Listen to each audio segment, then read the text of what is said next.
Hello and welcome to Kerbal Space Program. This is Space Warfare, and in this series we are going to be fighting rival space agencies for control of, space. So let's get right to it. Now we're starting the game in career mode, so that means the first few episodes are going to be spent gathering science, because otherwise we wouldn't be able to fight very well. So what I've done just before we start is I have gone around all the places at KSC and just done EVA reports and taken surface samples and that, just to get us a bit of starting science. So let's just go to the R&D lab and see what we can buy. Well, research.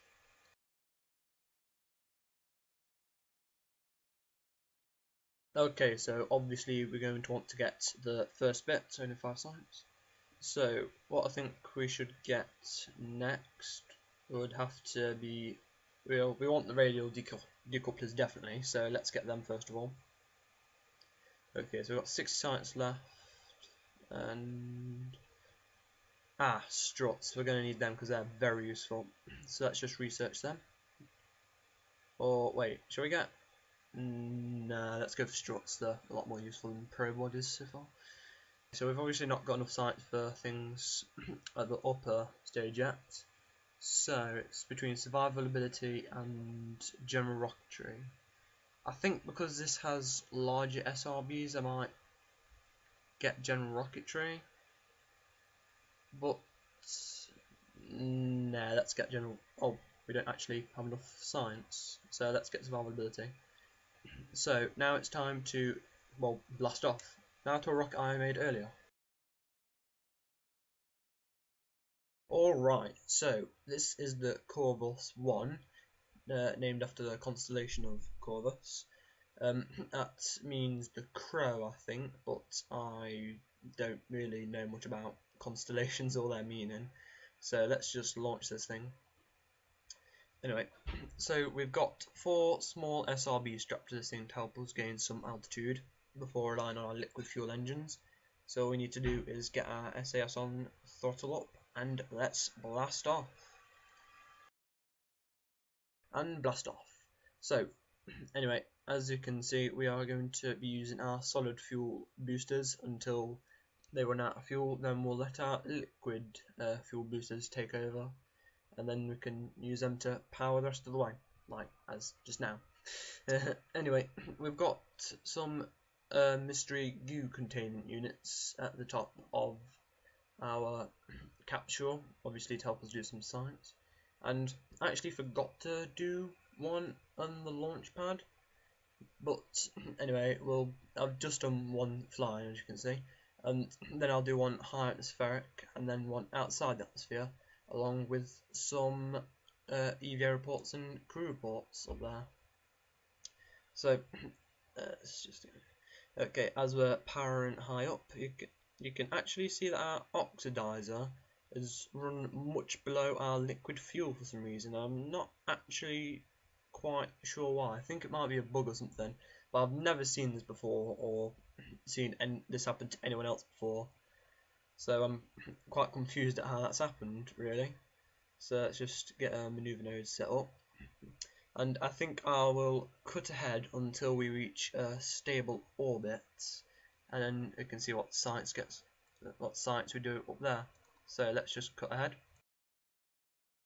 and now there we go. Now we have a stable orbit. Just get Jeb out and do an EVA report. There we go. Keep that. Get back in. Okay. Now time to deorbit. Poor Jeb hasn't spent anywhere near as much time as he would have liked to in space.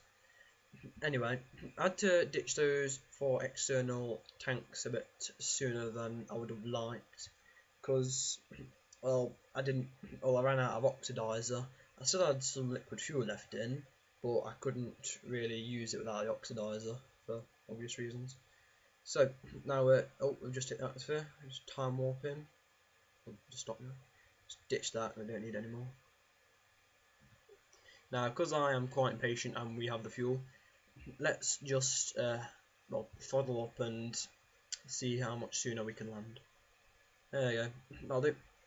Okay, now time warping over. You can actually start to see quite a nice sunrise over Kerbin. Just there we go. quite nice.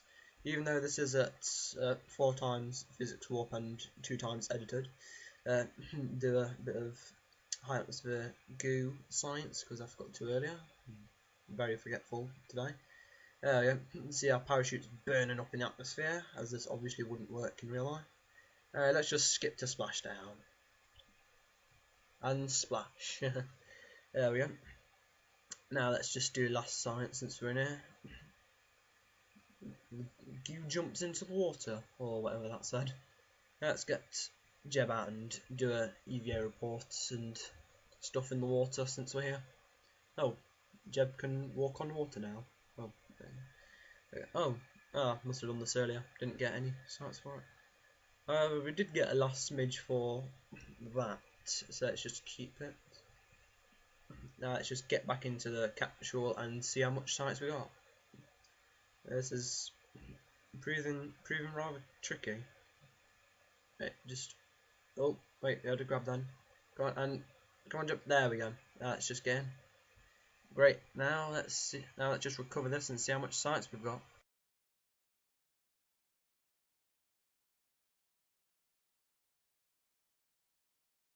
And 54 science. That is not bad for our first rocket. Although obviously a lot of people have got more. But anyway, let's just go to the R&D centre and see what we can research with this science. Hopefully it will advance our program.